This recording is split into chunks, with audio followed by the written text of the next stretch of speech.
Your feet are your foundation. Take a look at what you're wearing.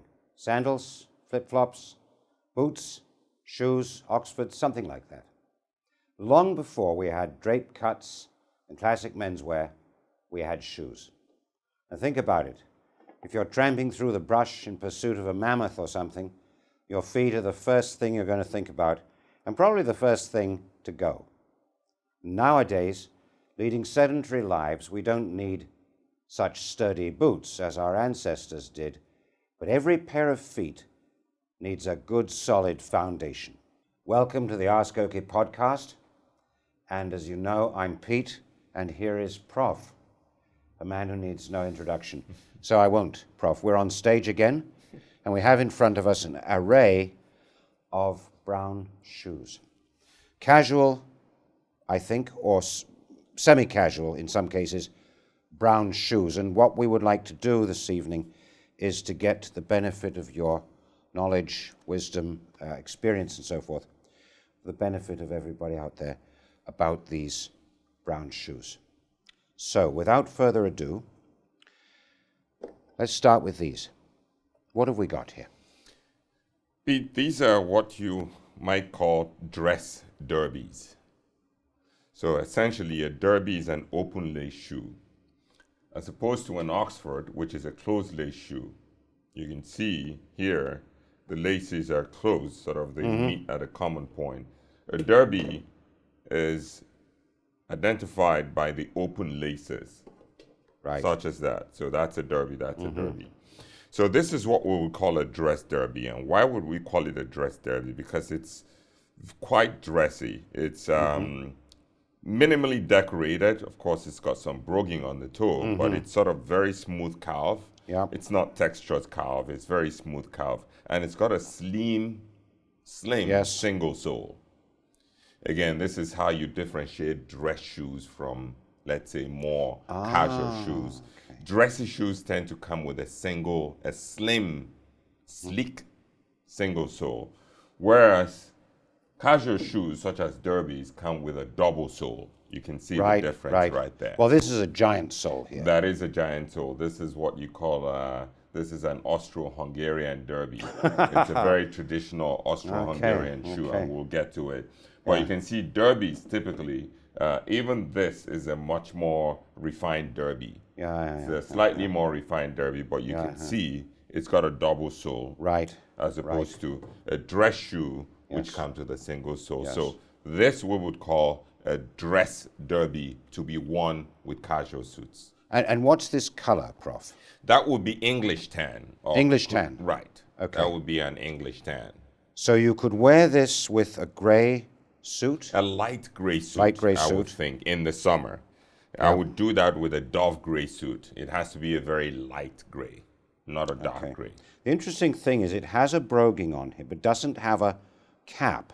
Correct. So it's a whole, what did you call it last It's time? a whole cut. A whole well, cut. this is not quite a whole cut, because a whole cut is cut from one piece of leather, meaning sort of there is no. Okay. There is no. There are no. These are two parts. So here you have one part, and then you have the rear part, which is stitched onto it. Stitched on. A whole cut is just one entire piece of leather without any stitching.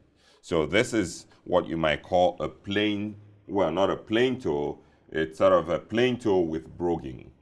A plain toe with broguing on a dress derby. Correct. And do we know Mr. Derby? Do we know if there was a Mr. Derby or Lord Derby or something? No, derby. I think derby used to be sort of a sporting event. Yeah, it's the races. The horse races. The race, the derbies. So I think the derbies were typically one to sporting events, which are casual events. So derbies generally are known or generally are termed more casual shoes, one to casual affairs such as your racing event or your sporting event. Is that also called a blucher?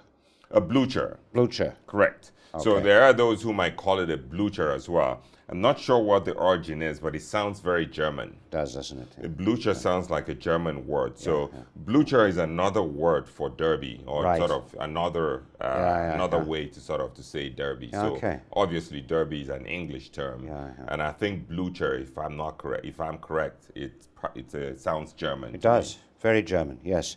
Now these here, different kind of thing altogether, and I notice also a different kind of welting or it looks a bit different. So what do you call this? This is a loafer. This is a penny loafer.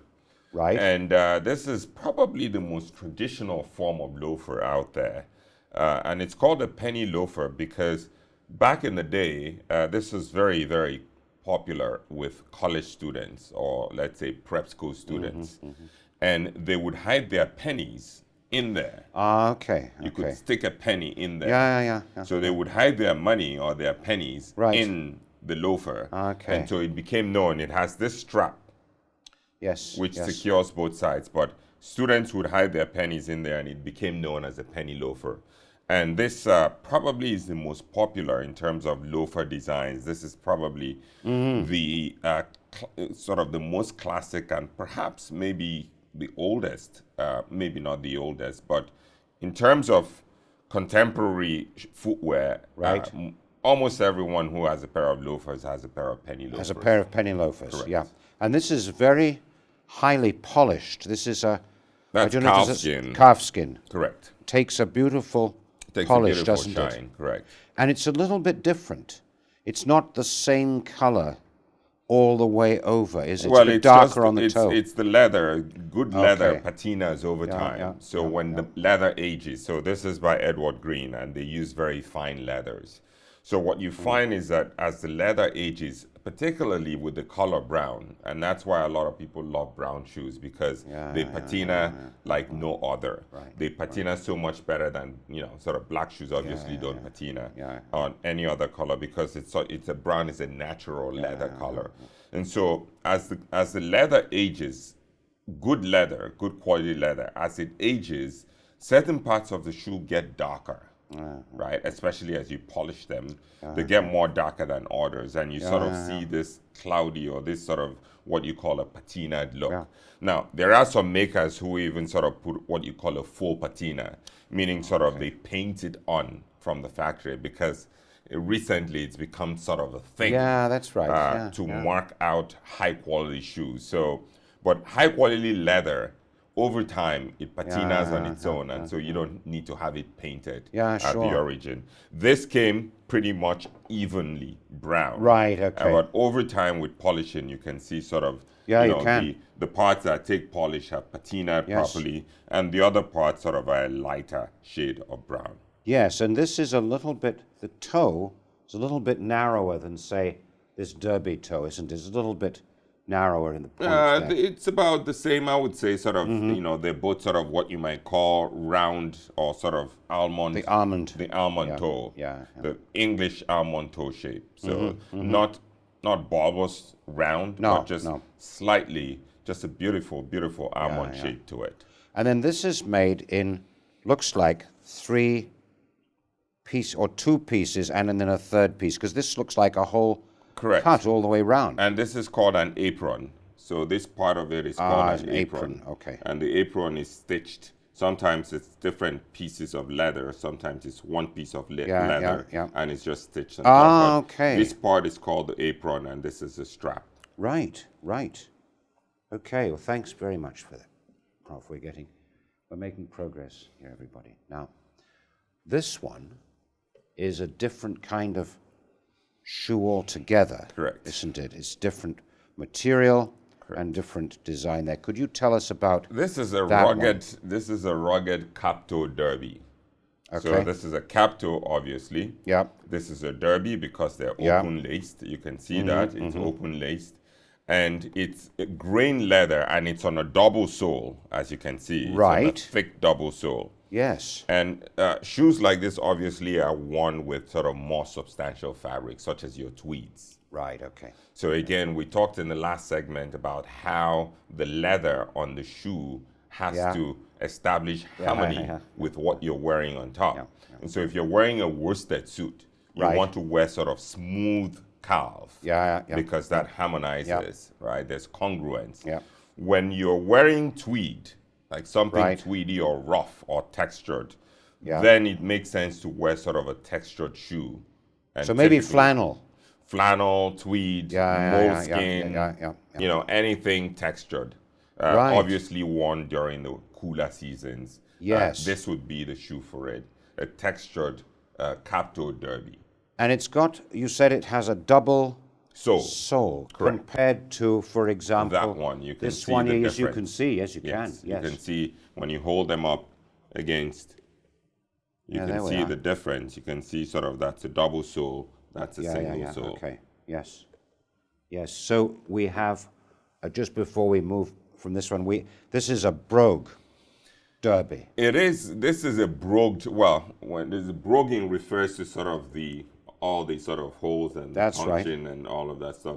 And we talked about the broguing in the last segment and how that came about, you know, when hunters would go into the marshes with shoes and they had those brogued shoes, so the moisture doesn't get trapped in their feet. Just sort of the holes in the shoes allowed the water to get out of the shoes. But obviously, in our current dispensation, these are purely decorative.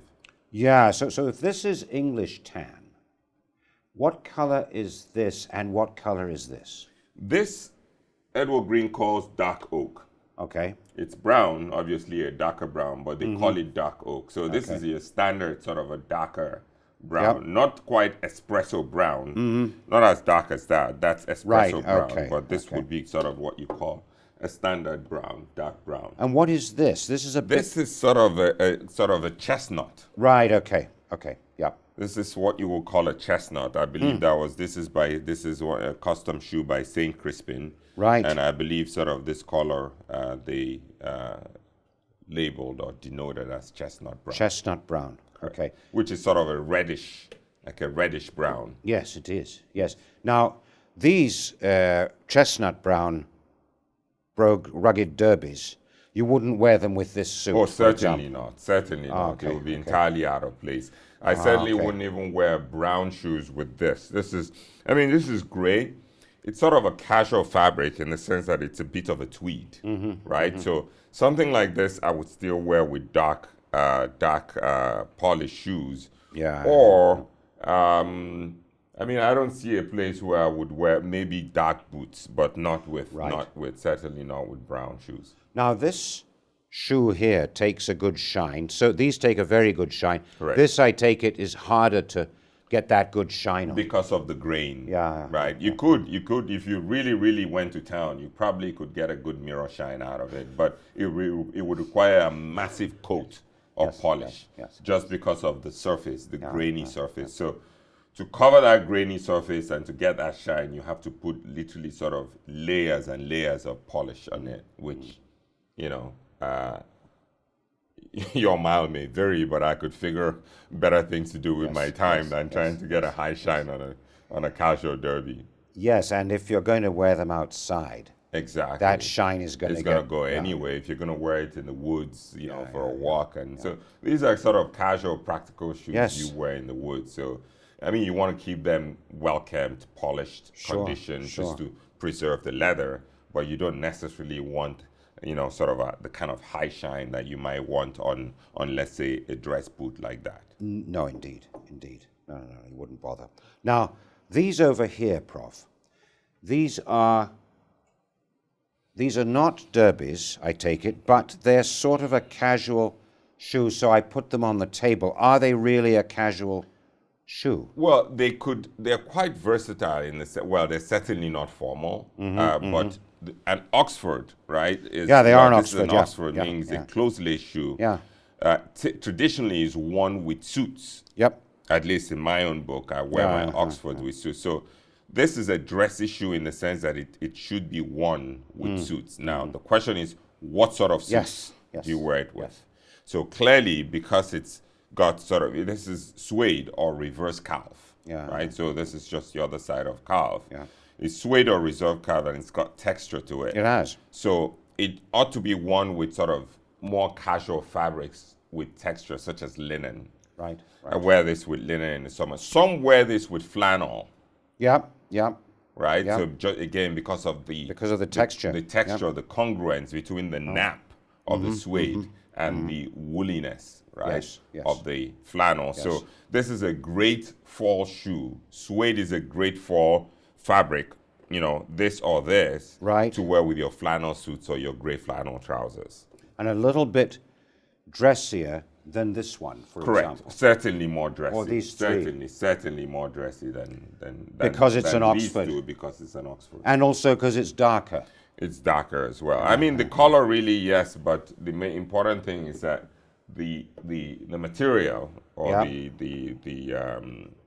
skin itself. Now, there are those who wear this with a worsted suit to an office. You know, I mean, Italians wear suede with everything, like I said in the prior segment, but Yes. I wouldn't. Yes. This is something I would wear with a very smart casual suit, linen, tan, something with a bit of texture to it. Yeah. Like a linen or like a tweed, or even a tweed, a flannel, you know, Well, you know that- moleskin, that linen even that- corduroy. Something. Right. Yes, you could Like do that. with corduroy. Yes. That linen that you have, that heavy Spence Bryson linen, Correct. which has a sort of grain to it. Correct. That would That probably would go fine with absolutely, these. that would go really well. In fact, with I that. think you did wear them. Correct. On one of the podcasts In with the one of last those linen edition, suits. I wore it with another sort of a burgundy suede pair of shoes. Yeah, that's right. Yes. Yes. Okay. Good. Now, we get something completely different here. Not completely, because it's a little bit like this one. It's a little bit like this one. And it's a little bit like this one here. Sort of combination, isn't it? Well, this is what you call a strap loafer. A strap loafer. It's a loafer, much like that. So it's a loafer, meaning sort of it doesn't have laces. It's a slip-on It's a shoe, slip-on yeah. shoe. So obviously slip-on means it's very casual. The difference here is just sort of the decoration. So that has sort of the penny. This is the penny loafer. It's got got the penny strap. This is just basically sort of a decorative strap. It's just sort of design. Yes. But otherwise, it's just a plain, simple loafer. And here, you know, we've gone with a casual skin. This is called this is Russian, it's called Russian buckskin or something like that. Reindeer skin, something. Wow. But, you know, I don't remember what Philip calls it, but you can see it's very textured. Yes, it is. And then it's brogued. So this is a very, very casual shoe you wear with your linen trousers in the summer and things of that nature. And this is this a single sole? Certainly. Single a sole, okay. Certainly. Summer shoes should always come with a single sole because okay. you need your feet to perspire. The Right, double sole shoes insulate. Obviously, the okay. thicker the outer, whether it's the sole or the top, the Yeah. more insulated your feet are. So in the summer, you want your feet to breathe. So you don't Yes. want to wear double soles or sort of any kind of skin that traps heat. So this is a good skin for the summer. Correct. Okay. I mean, it's plain. It's leather. It's leather, but it doesn't have any laces. It's open. It's Right. cut quite low. Right. One with a very thin pair of cotton socks. You know, they should keep Right. your feet well aerated. But it's not necessarily calf, like from a cow. Not from cow, but this is some kind of. I think it's called. They call it Russian reindeer, something like that. It's, Wow, You know, it's made. It's Yes. farmed from some. You know, sort of a reindeer that exists only in Russia. Yeah, the At least forests of Siberia, That's yes. what Philip calls it, St. Crispin's, who makes the shoe. So different animals who give their lives in the service In the of service of humanity. service of humanity, Of yes. elegance. and is this calf here?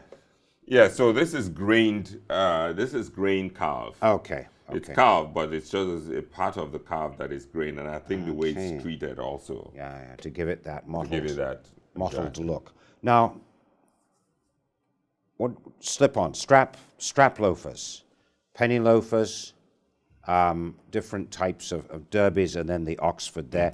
And here we have another sort of a combination, because it's like this here, but it's a lace-up. Again, A derby. a derby. So now, this is interesting, Prof. What, just out of curiosity, what made you want a pair like this in particular? Well, this is a derby, very similar to this. These are very popular. These are called split-toe derbies. Split toe, but is this a split toe? Well, this is not. So you can see the toe there is split. It is. So it is. This yes. is called an STD, or not to be Moses. mistaken, not to be mistaken for the dreaded, dreaded word, but it's called an STD or a split toe derby. Split toe derby. There you Now, go. Split toe derby. And they're still very common, but they were quite the thing, the rave about 5 to 10 years ago. Everybody wanted a pair of them, and every maker made a pair of them. So it's a very classic design. It's a very Austro-Hungarian look. Ah, okay. It's a very traditional, so like Austro-Hungarian shoes, they come with this apron, like heavily stitched. Yeah. With the heavy apron and sort of like here.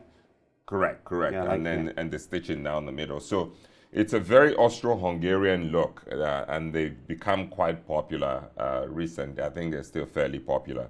So I had this made as a split toe, and I wanted something different in a different color. Right. Burgundy, so that's in dark brown, which is a very standard color, standard casual color. Right. I wanted something slightly lighter in sort of a burgundy. And so I had this design like with St. Crispin's, because most of these shoes are custom made. You can actually change the design. So you can sort of say, I don't want to have the stitching down the middle, and they can make it for you without the stitching. So I just had them make this without the stitching down the middle, just so it looks slightly different from this. But otherwise, it's practically the same. It's almost design. Identical, yes. And this is a double sole? Absolutely, that's a derby. Okay, so it's a derby with a double sole. And you've got a sort of grained leather here, but you've got a smooth leather on the toe. It's grained leather, slightly grained. Yes. So something like this is slightly more dressy than this. So you can see this is heavily grained. Yes. So again, going back to sort of the rule of thumb, the smoother the skin is, the more dressy it is. Right, okay. So yes, this is a derby, but I could wear, this is something I would wear with sort of casual suits, like a tweed suit. I was going to in say, the fall. For example, the Prince of Wales. You probably could, but I would probably pair this with an Oxford, not a derby. Okay. That's to me it's too elegant for a derby. Yes. If you were to pick out, let's say, that's a summer suit. There we go. If you were to pick out, let's say, that suit back there, the gun club. This one. The gun club, yes. This one here. Yes. So something like that is a bit more earthy, a bit more rugged. Something like that I could wear. Yes, okay. With a derby. There you go. And this is a sort of faux tweed, isn't it? Correct. Okay, so you see it's nice because the color, it picks up the red. Correct. In the fabric, doesn't it? Correct. So you get a good match there. Yeah, that's an idea. And I suppose, could you wear any of these others with this? Certainly, I could definitely. There we go. This. Yes. You could do this. Yes. I mean, it's a very, very versatile suit. I wouldn't wear this with a loafer. No. But this certainly. Right. Okay. Yes. Maybe not. Maybe this is a bit too light, a bit too summery. Now, you always prefer, though, darker shoes. You like the shoes to be darker than the because they trousers ground. the suit. They provide better grounding. So if you think about when the eye moves from top to bottom, the shoe is the anchor, is the visual anchor. Right. So I typically avoid light shoes unless I'm wearing very light trousers because darker shoes tend to sort of provide a bit more gravitas, more grounding. Yeah, okay. So it's all about putting it together, everybody. It's about combining what you've got. Now, okay, split-toe derbies and whole-toe derbies, Austro-Hungarian design, grained leather and slightly grained leather in a sort of, not burgundy, sort of like a mahogany. Is that mahogany? Yeah, that's sort of between kind of like almost like a mahogany, like a chestnut. Yeah, quite a dark chestnut. chestnut. Dark chestnut. Yeah, dark chestnut. Yes. And then we come to these. The granddaddy. I was going to say, these are monster shoes, aren't they? Yes. And you could use these to give somebody a good kick. A real good kick in the ass. Yeah, you could. Yeah. So, Prof, tell us. This is called a Budapester. Ah, that's a Budapester. Okay. Yes, this is called a Budapester, and this is made by a shoe company called Vass. And they're based in Hungary. It's a Hungarian shoemaker based in Budapest. And they call it a Budapester because this is your traditional Austro-Hungarian shoe. It doesn't get more traditional than this. The Germans, there's a brand called Dinkelacke. I think that's the name, Dinkelacke. They also make something like this, but it's very, very Austro-Hungarian and sort of maybe later Bavarian. Right, okay. It has sort of eventually, I think, sort of adopted by the Bavarians. But originally, this is your classic Austro-Hungarian shoe. Sort of this stop-toe, very, very robust, rugged feel. You can look at the sole. Yeah, I know. Look at the welting on it, like very, very, very heavily welted. This is what you might call, this is what you call a Novegese welt. This is the famous Novegese welt. That's the Novegese welt. Because you've got a piece that comes up here, absolutely. It's like heavily, like double welted. Yeah, it is. So these are worn in sort of the worst of terrains. These are worn in the mud. So if you think about, you know, the military, they wear this to war, to the farm, they're just virtually indestructible. So these are very traditional. I mean, they're not the prettiest pair of shoes, but they are, they do have their charm in its ugliness. Something they're very ugly, but they do have their charm. The charm comes in sort of in its very, very robust, almost sort of, some would call it a machismo look. So I liked it, and Vass is very well known for this particular Vass, Hungarian brand. Laszlo Vass, very well known for making these, and I thought, well, it'd be nice to at least have this in the library, in the collection. Correct. And it's sort of like a Spectator Budapester, because you've got a smooth leather here. Right, and then the other part is grained. And you've got broguing on it. Correct. So that's sort of combination of all kinds of styles, isn't it? Correct. Actually, it's saved from ugliness, Prof, because of the shape. See, if it were a square toe, then you'd really think it was awful. But it's got this nice round toe. It is, but then the stub, it's got kind of like a short stub nose.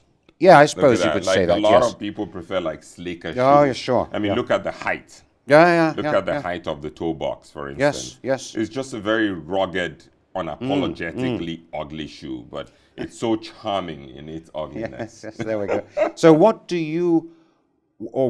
do you wear these? I mean, these are certainly, you wear them with, obviously, it's a very rugged, you can see that how rugged it is. You would wear with heavier fabrics.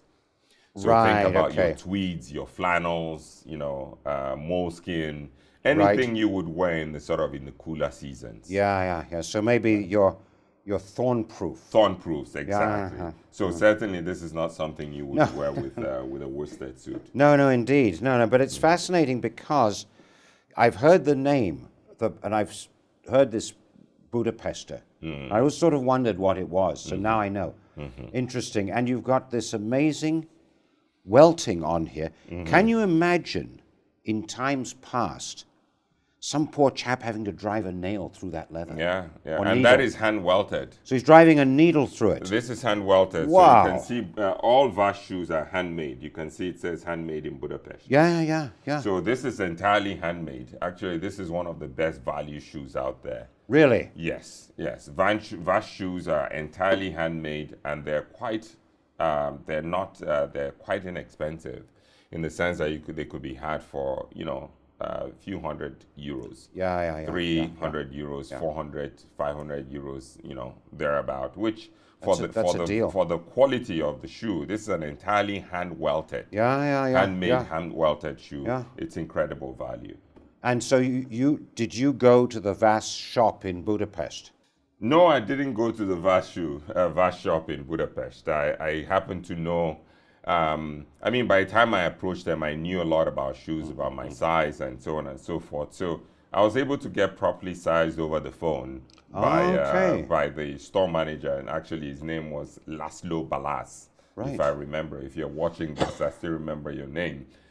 This was many years ago, maybe 8 years ago. 9 years ago. Laszlo Balázs, who was the store manager in Budapest at the time. So I worked with him over the phone, and he was able to get me the proper size. And you could get the right size without trying them on. Well, I mean, most people buy shoes online these days without trying them on. I mean, You don't think that's a bit risky? It is risky. It is. I mean, a lot of companies offer return policies. Yeah, okay. Provided you don't scuff the sole. Yeah. So they tell you to try it on the carpet. Yes, so yes. a lot of shoe companies today, especially with the prevalence or with the prevalence of online shopping, they offer return policy for shoes. So, I mean, most people shop for shoes on. I mean, when was the last time you saw a shoe store, physical shoe store? True. They hardly exist anymore. Yeah. So a lot of men shop for shoes online, and a lot of people have gotten really good at knowing their size, and also knowing, because it's not just knowing your size, you also have to know what last suits your feet. Right. What is a last? A last is the shape of your foot, or sort of the shape of the shoe. So if you look at this, I'm going to unbuckle this for a second. This is what a last looks like. Okay? A last is a piece of wood. We talked about it in the last segment. Yeah. A last is a piece of wood which basically the shoe is shaped after. Yeah. So this is a last. And some companies design their lasts in different ways. Some are broader at the bunion. Yes. Some are sort of slimmer at the toe. So it's important to understand how your own feet are shaped, and what companies make shoes or sort of designs that are suitable to your feet. So it's sometimes it's a bit of sort of a trial and error to find the right fit if you buy ready to wear, or if your feet are fairly normal. Right. It takes a bit of trial and error, a bit of guesswork, but eventually, if you're dedicated, a lot of people eventually figure out what shoe companies make the last that suit their feet. Now, did Vass carve a last for you? No. So these are ready to wear. These are probably one of my few ready to wear shoes. But okay. But I have flat feet, right? I have flat feet, and so I needed a room in the toe box, for instance. The shape of their standard last are so forgiving that with my foot conditions I could risk it. Right. Okay, so they're comfortable, but they're nowhere near as comfortable as my custom-made shoes. So, but they're wearable because it's a very generous last. Yeah. It's very sort of the toe box is high, it's wide, so I don't really have a lot of pressure points when my feet start to pronate. If I were to wear some of the more modern, I think something like this, for instance, by Cleverly, it's a lot more tricky. Right. Okay. You can see that. You can see the difference. This is a very generous last. This is not forgiving. So it has to fit your foot perfectly. Otherwise, you're in a world of trouble. Okay. I mean, you can wear them for an hour, but that's it. Then you have to take them off. So you can get a handmade, ready-to-wear shoe. Yes, all Vass shoes are handmade, and even though they're ready to wear. And ready to wear, correct? They do have I believe they do have a custom program as well. But as far as I know, all their shoes are handmade in Hungary, in Budapest. Amazing. And they've been going for quite a long time. Yes, they have. They've been around. I'd say sort of. I mean, the owner is Laszlo Vass, so it's still sort of first generation. Oh, is it? Yes, okay. yes. Okay. So it's not like 100 years old. Right, I'd say sort of more like 40 years old. So a very casual shoe, in the sense that decidedly casual, because of the texture, the broguing, the shape the of derby, the shoe, and the shape of the shoe. It just even if it were jet black, it wouldn't be an office shoe, correct, would it? Correct. No. Another thing is that casual shoes tend to be sort of rounder. Right? Because they are worn with they tend to be more rounder. Dressier shoes tend to be a bit more, let's say, shaped. sleeker. Sleeker. Well, like this one here, for example. Exactly. So if you look at the last, right, or the shape, see, that's slightly slicker than Sure this. it is. Sure it is. Or that one. Oh, indeed. Yes. Yes. So you see, the casual shoes tend to have a bit more of a sort of a rounder, more relaxed. Indeed. Indeed. And this has something of the military boot about it, doesn't it? That toe kind of reminds me a little bit of The high toe box. Yeah. Correct. Yeah. This obviously, like I said, it's an Austro-Hungarian shoe that's been worn for centuries, and obviously everything clothing originated from the military, including tailoring. So Absolutely. including footwear. So Yes. I believe probably at some point this came from their, whatever the name of their military is. Now, is this what you call Feldschuhen? I don't know. That sounds like a German word. It is. Feldschuhen. I don't know. I don't know if that's what I suspect it's very similar. The other thing is that, excuse me, the other thing is that with this wide, big toe, you can wear thick socks, Correct. which with your dress shoes you You're wouldn't limited to things. Yeah, exactly. yeah. So if you were going sort of shooting or hunting in the marshes, you could wear sort of like thick socks to sort of give you not just insulation for warmth, but also protect your ankles. But what's interesting, Prof, is that you've got actually different designs from different places. So you've got these Austro-Hungarian designs or traditions.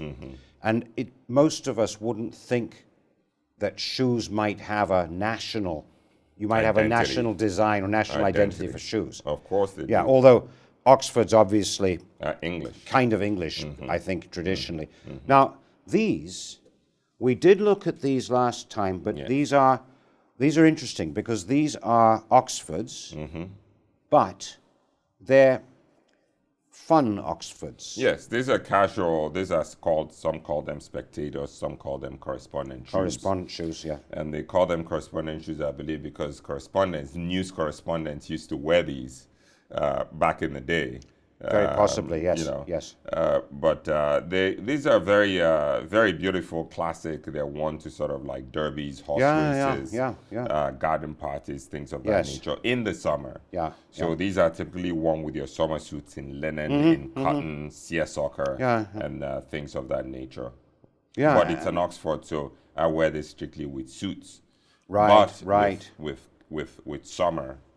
With summer suits. So this seersucker. Absolutely, that would be a perfect combination. Or that linen suit. Excruciatingly heavy That's linen heavy suit, linen. Prof. My goodness, that's heavy. So there you have a light tan suit, and you have a slightly darker. Yes, that's a perfect pairing. There we are. Okay. So everybody, think about Spectators. Not so easy to get. Decent, by the way, Spectators. You can get some real cheapos, and you can get some very high-end ones. Yes. The mid-market, you don't tend to find them so easily. Yes, the cheap ones look really cheap. You can spot them from a mile away. Well, quite often, Spectators you'll get in black and white or dark brown and white. Yes, or light brown, sometimes chestnut brown. Yep. The most traditional color is sort of a chestnut brown with white buckskin. That's right. And now this is suede here. Yes, this is sort of suede. This is sort of a light brown suede with espresso. I had this custom made. Right. And I wanted something different, something that looked different from your typical light tan with white. Yeah. And white gets dirty. It does. And it requires a lot of maintenance. I did have a pair some years ago, and it was always was a headache to keep those, to stay on top of them. So I wanted something a bit more practical that wouldn't pick up suit so easily. Yeah. That's why I went for those colors. Sometimes the I don't know what this is the wingtip. I don't know what you call this part of it. That is the vamp. The vamp sometimes is made of fabric. Well, sometimes made of cloth. This is cloth. This is cloth. This is suede. Yeah. And I mean, it could be made of anything. Right. It could be made of anything, provided it sort of contrasts with this.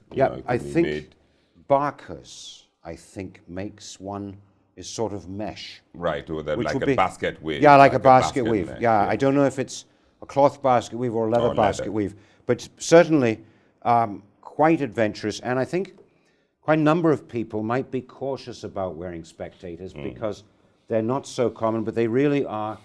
If you want to be a little adventurous, push the boat out. Very dandyish. Very dandyish. This is the one to have.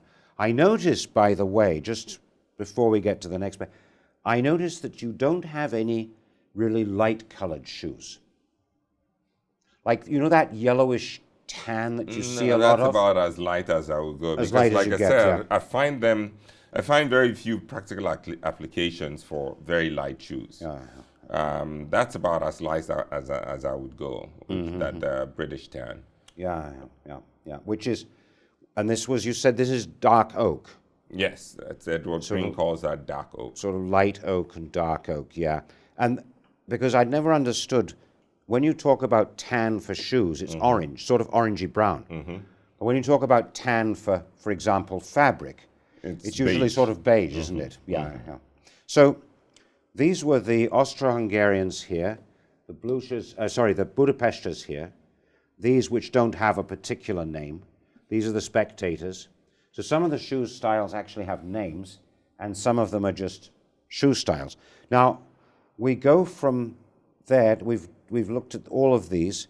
Now we get to the Boots. big brothers, as you might say. And we get to these monsters here. Now, we thought the Budapesters were robust, but if you look at them, they're pygmies compared to this chap. Yeah, those are called this is called a storm welt. A storm welt. Again, it's sort of like it's the same thing as what do they call it, a Norvegese welt or storm welt. Wow. Right? So these are like kind of basically these are rugged, and a storm welt obviously is like double welted to keep moisture out. So these are what you call storm boots. Some call them desert boots. So these could be actually almost waterproof. They are entirely waterproof. Wow. Because it's double. It's got a storm welt, so it's like double welted. And it's got a sort of quadruple sole. It's got almost a triple sole. Yeah. And it's got a day-night rubber sole. So this is really kind of like for the marshes. Protects your feet completely. Oh, it certainly would. Elements. Is it comfortable to wear? It is very comfortable because, they're custom made. No, but I mean, because it's got a very stiff sole to it. It is. They're quite comfortable. They're quite, they're flexible when you wear them. It feels stiff because there's a shoe tree in it. Ah, okay.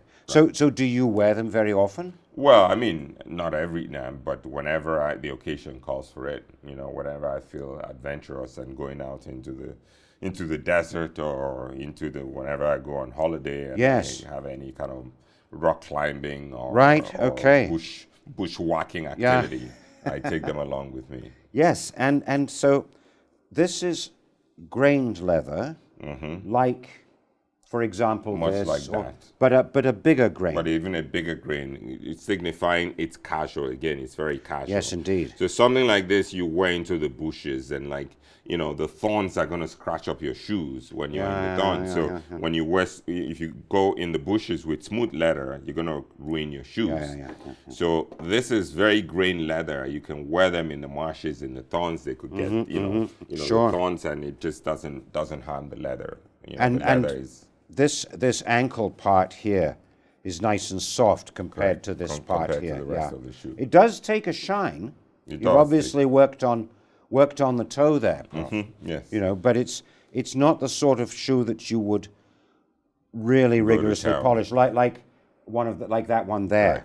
Now, clothing-wise, what do we put with this? So this is sort of very rugged. This is something you would wear with your chinos. Let's say you were going rock climbing. You would wear with your cargo pants. I typically wear this with my chinos or cargo pants or jeans. Just, rough, rugged. These are work boots, effectively. So anything you can think of, any kind of work clothes you can think of, this would go with. Interesting. And this you call this day-night? This is called a day-night sole. And is that the rubber that it's made of? Well, it's rubber and sort of these things. It sort of keeps you from slipping in inclement weather. Yeah, they're like little cleats, aren't they? Little like football things. Boots or something. Yes. Right. Because I've heard of day-night. So this is day-night heel and day-night sole. Now, are these are custom made? Are they? Correct. Right. Okay. Correct. So this, when you were talking about some other pair and the last. So these are made to the same last as your other custom shoes, are Correct. Correct. they? Okay. Okay. So do you just, sorry, but do you just ring up the shop and say, okay, here I'd like another pair of shoes? And Yeah, because I have my last has been perfected. Okay, So it's just like your bespoke, like our bespoke suits, right? Once we have your pattern perfected, all you need to do is just pick a fabric and say, okay, make me a suit. So the tailor already has your your pattern. And then, so similarly, I have my last with the shoemaker, which is custom. It's a customized last and it's been perfected. So when I need a new pair of shoes, all I need to do is to pick the model, pick the color, or the texture, the swatch. So pick the swatch. So just like we have fabric swatches, shoemakers also have swatches of leather. So often they might send you a swatch in the mail, and you can sort of flip through the swatches and pick what leather you want, and then they make you the shoe. Wow. Yeah. And you were saying last time that there's certain bits of the calf that you use and certain other bits that you don't, or bits of the reindeer in the case of these shoes here. Are these calf? Yes, those are calf. I think buffalo. Buffalo. Yes, this is called this is buffalo skin. So maybe not from a cow, but from a buffalo. Or a buffalo calf. A buffalo calf, correct. Yeah, and I guess they mean by that water buffalo. Right. There are even some that are made from bison. Right. So this is either buffalo or bison. I'm not sure. So this is either bison or buffalo. So really strong. Right. Sort of very feels tough. like elephant hide, doesn't it? With that grain on it. Right. And those creases. I wonder if this is the natural way of the material. It has to be. It has to be. Because this is not from a cow. No, so they haven't made this artificially. It's been like that before. Interesting. So, big boots, work boots, chinos, I suppose heavy tweeds you could wear with them. You could. Thorn-proof. Anything really thick and rugged. Anything you would consider sort of work or bush, bush clothes, thick, rugged, absolutely thorn-proof, things of that nature. And if they're made for you, you could probably do a good 20-mile hike in these and not feel it. Absolutely. Yeah. I wear this especially when I'm on holiday hiking. I wear this all day. Yeah. Well, like I was saying earlier, your shoes are your foundation. So if you need to go for a very, very long walk, you need a pair of shoes that will stand up to it and will keep you standing up as well. And these would seem to do the trick. Now, here we've got the sort of city cousins of these shoes here. And these are the balmoral? This is a dress boot. A dress boot. It's a dress derby. A dress derby. So a balmoral boot would have a closed lacing. Like an Oxford, Like an Oxford, but this is a dress derby. It's still very dressy. Yes. It can be worn with a suit. Yeah. Not a city suit, but a casual suit. It could be worn with, sort of your tweeds and your flannels, corduroys. Or maybe this linen. No, but it's incongruous because linen is a summer fabric, and boots are worn in the winter, and the fall. But this would go with any kind of suit, or sort of odd trouser. Let's say you want to wear cavalry twill trousers with a blazer or a tweed jacket, something like that. But these are very classic, very, very classic English shoes, these derbies. Yeah. And sometimes they're made from one skin, but in this case, I've had them made the bottom in calf and then the top, the shaft slightly grained. Well, you were telling us last time that the Oxford was called a half boot or a half shoe. Half shoe. A half shoe. And it's easy to see, because if you cut they just this take off the then you have an Oxford. You have an exactly. Well, you have a derby. You have a derby. In this case. Exactly. And it's got a very smooth, beautiful, like glass sort of a finish on here, which no doubt you've been polishing it seriously. A very nice, smooth leather. And then this That's just a nod to the quality of the leather. Like I said, with some of the shoemakers like Edward Green, this is Edward Green, they use only the finest leathers. So you can tell these shoes are probably about 8 years old. Right. And they don't look a day older than they were born. Provided you keep them properly condition and shine. They just get better with age. Yeah, and you can see the patina there coming. Correct, coming in. It's getting darker there. Correct. And that's, is it the weather that makes it do that? It's the polishing. So when Okay. you polish it over and over, because this is the part that takes a high shine. Yeah, so you yeah, have yeah. usually Put a you lot have of more polish polish on on there, and it just patinas over time. And then you've got this sort of buffalo stuff, or the rugged The shaft. grained calf on the Right, shaft. right. And then these are the holes, and then you've got these little The hooks. hooks here. Very, quite old-fashioned with those hooks there, isn't it? Yes. Very smart. And, of course, if you wore it with, if you wore these with your, grey trousers or something, people wouldn't, especially the full cuts, you wouldn't notice. You wouldn't know it was a boot. It would look like a shoe. Yes, from it a would, distance, yes. which is why they're called dress boots. Yeah. Because yeah. the dress boots, they're meant to look like a shoe. Yep. Except that they're boots. Sure. And this is how all, like I said, this is how all shoes used to, this is how Absolutely. men's shoes wear, even women's shoes. That's right. And sort of they cut off the top and just sort of making those half shoes, and and then they would wear them with spats sometimes. That's right, yes. To perform the function of the shaft. Yeah. So the spats, you remember, sort of the spats, actually they keep the muck off the keep shoes. the muck off the shoes, exactly. So that the spats perform the function of the shaft Yes, indeed. Yes. of a boot. Yeah, and of course you get a lot more ankle support Correct. from a boot, don't you? Absolutely. So if you've got weak ankles. If you got weak ankles, obviously you want to be in boots. Yeah, and these boots like this are back in the army. The officers used to wear boots. They used to call them ankle boots because the men's boots were higher. Men's boots sort of went almost up to the knee. Up to the back of the calf. The back of the calf, but the officers had cut-down boots rather like these. They're very, very smart and worth thinking about, by the way. Nice, makes a really nice change from just a regular shoe, but it serves the function, although these do have day-night soles, so you could actually do some pretty rugged walking in them if you wanted to. Now we come to these, and these are sort of ankle boots. They call these Chukka boots. Chukka boots Right. for playing They call polo. them Chukka, I guess, sort of for playing polo. That's perhaps that's the origin. You don't wear No, them I playing don't play polo. polo in this, Okay. but these are called Chukka boots. They're very, very, they're very popular Yeah. because they're sort of they're not as restrictive as sort of full and No. boots. So it's sort of a halfway house between a shoe and a boot. It's really just like a high shoe, It's isn't it? just pretty much like a high shoe. Again, like you said, for people, if you need ankle support, something like this would be a good shoe to provide a bit more stability at the ankle. Right. But they're very, very popular and they're quite common, those Chukka boots. Now, this is, again, the grain. It's a well, I suppose you could call It's it a a derby.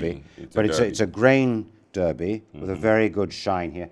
Little bit like this sort of grain here, although not as pronounced. Not as pronounced. And you call this espresso brown. Yes. So just very quickly back, this is dark chestnut, I guess, is it? That would be a dark brown as well. Dark brown, and this is dark brown. This is English I mean, it's tan. kind of hard to tell, it's like brown, like it's just various shades of brown. So this is English tan, like this one here, Correct, sort of, correct, isn't it? correct. And you call this espresso brown, or I guess you could call it chocolate. Chocolate brown. brown, espresso Yeah, brown, yeah. something very dark, just like that. Just Yes, like that Oxford. there we are. And that's espresso brown. This is espresso brown. Yeah, So I like the espresso brown because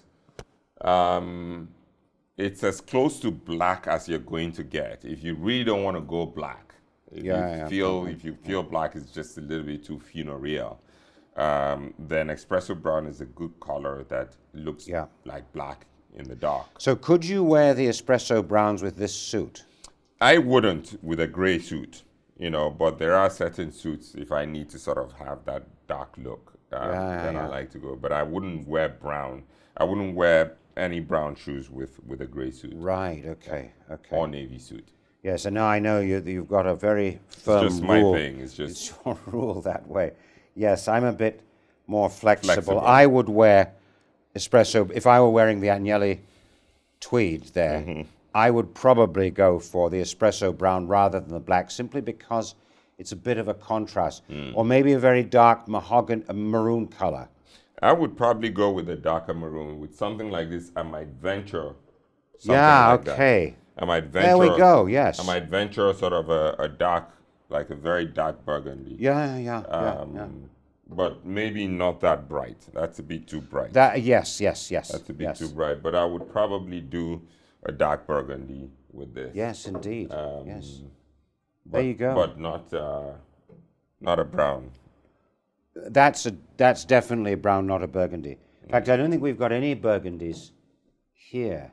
No, not with the casual. This is sort browns. of like a almost like a burgundy sort of chestnut. Yes, it is. Yes, almost getting there. And finally, the last one we have is a Chukka, suede Chukka, almost exactly the same as this one. Just in a suede, and this is done with a triple sole. Like if you can see, the sole is very thick. It is. This is more dressy. Yep. It's still a double sole, but this I would wear with more dressy suits or sort of dressy outfits. Right. And this is decidedly casual. This is strictly casual for your like a chino. Your jeans, your tweeds, or also for your tweed suits. I would wear this with tweed or flannels. Okay, like these. Correct. Yes, okay. Correct. But these are more casual than these. These are more casual than those. Yeah, exactly. Now you could, I suppose, wear these with jeans as well, couldn't you? Yes, I do. I do actually wear those with jeans. Yeah. Now these look like these are the same shape as the famous Clark's desert boot, which was like a tan. Exactly. Or a beige color. Exactly, and they were Chukka boots. And they had a crepe sole. Correct. Yeah. Correct. Very, very popular in the 60s when I was much younger than I am now. So, Prof, just to recap here, we've got different shades of brown, light brown and darker brown. We've got different textures. We've got different styles of shoe like this. We've got radically different styles of shoe, and we've got different constructions of shoe.